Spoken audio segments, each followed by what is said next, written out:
नमस्कार, मैं Arjun Lal, assistant professor from government college Kishangarh.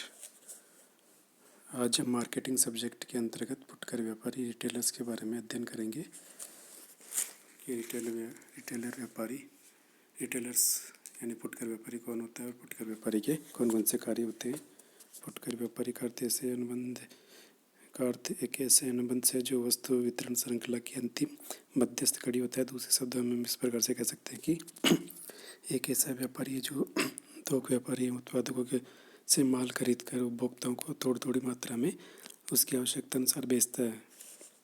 ये अपने पास उपभोक्ताओं की आवश्यकताओं की सभी वस्तुएं रखते हैं और एक निश्चित स्थान पर अपनी दुकान स्थापित करते हैं या घूम घूम कर अपना माल बेचते हैं। फुटकर व्यापारी या व्यापार को हम इस प्रकार से परिभाषित कर सकते हैं जैसे क्लोर्क ने बताया कि फुटकर व्यापार में अंतिम उपभोक्ता को माल के विक्रय के सभी स्वरूप शामिल किए जाते हैं। और इस तरह से विलियम जे स्टेंटस ने बताया कि फुटकर व्यापारी तो फुटकर भंडार एक ऐसा व्यावसायिक उपक्रम है जो मूलतः अंतिम उपभोक्ताओं को व्यावसायिक उद्देश्य के लिए विक्रय करता है। इसी तरह से स्टीफनसन ने बताया कि फुटकर व्यापारी वह है जिसका व्यवसाय विभिन्न प्रकार की वस्तुओं में के विक्रय में लगा है।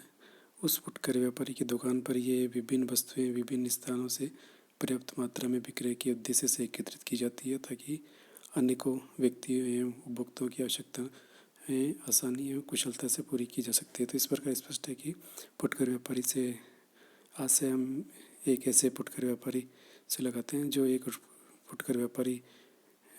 फुटकर व्यापार करने वाले ऐसे व्यक्ति से जो अंतिम उपभोक्ताओं को माल का विक्रय करते हैं। अंतिम उपभोक्ताओं से आज से उन क्रेताओं से जो वस्तुएं सेवाओं को अपने उपभोग के लिए खरीदते हैं, न कि आगे बेचने के लिए। फुटकर व्यापारी की कुछ प्रमुख विशेषताएं होती हैं जैसे फुटकर व्यापारी थोक व्यापारियों से माल क्रय करके अंतिम उपभोक्ताओं को बेचता है। ये बड़ी मात्रा में वस्तुएं खरीदता है और फिर उन्हें थोड़ा करके उपभोक्ताओं को बेचता है। फुटकर व्यापारी वितरण के मार्ग में प्रयुक्त होने वाले मध्यस्थों की अंतिम कड़ी है। इसी प्रकार ये बहुत अनेक प्रकार की वस्तुओं का क्रय विक्रय करता है, अर्थात किसी एक वस्तु में विशिष्टीकरण नहीं होता है। इस तरह से यह थोक व्यापारियों से माल क्रय करके उन्हें सीधा उपभोक्ताओं तक पहुंचाता है। इसलिए इसका संपर्क है जो उपभोक्ताओं से व्यक्ति का संपर्क बन जाता है।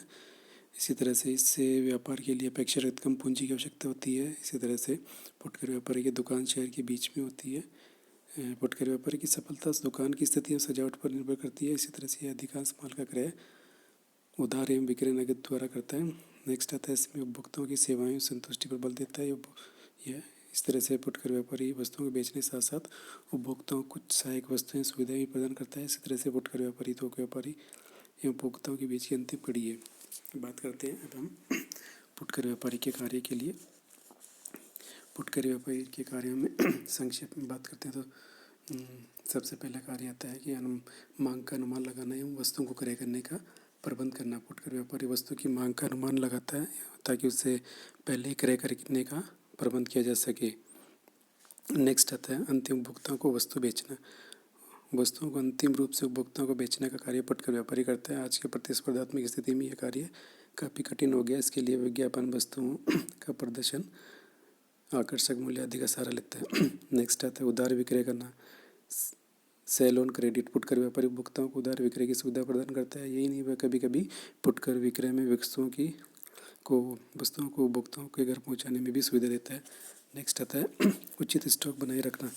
जिन वस्तुओं की मांग जब रहती है तब फुटकर व्यापारी को अपनी दुकान पर स्टॉक रखने की आवश्यकता होती है, लेकिन पर्याप्त मात्रा में अधिक स्टॉक नहीं रख पाता है क्योंकि थोक व्यापारी इसकी मांग की पूर्ति तुरंत कर देते हैं।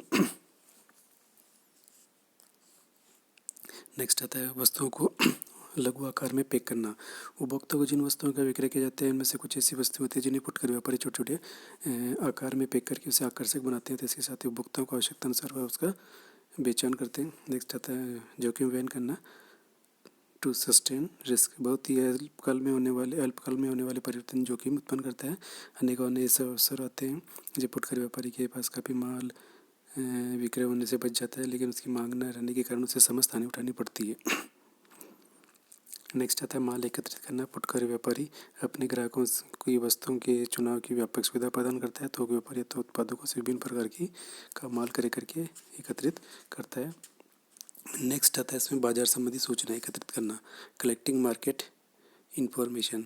फुटकर व्यापारी उपभोक्ताओं की मांग, रुचि, फैशन, स्वभाव, आदत एवं आय व्यय में होने वाले परिवर्तनों का निरंतर अध्ययन करता रहता है और उसका विश्लेषण करके अपने व्यापार पर पड़ने वाले प्रभावों पर पूर्ण ध्यान करता है। नेक्स्ट आता है बिक्री में वृद्धि करना, इंक्रीजिंग सेल्स। फुटकर व्यापारी स्थानीय स्तर पर विज्ञापन करके वस्तुओं को बिक्री को बढ़ाता है। ग्राहकों को अधिक संख्या में आकर्षित करने के लिए फुटकर व्यापारियों को अपनी दुकान की साज सज्जा एवं ग्राहकों की सुख सुविधाओं पर विशेष ध्यान देना पड़ता है। नेक्स्ट आता है उत्पादकों को सुझाव देना।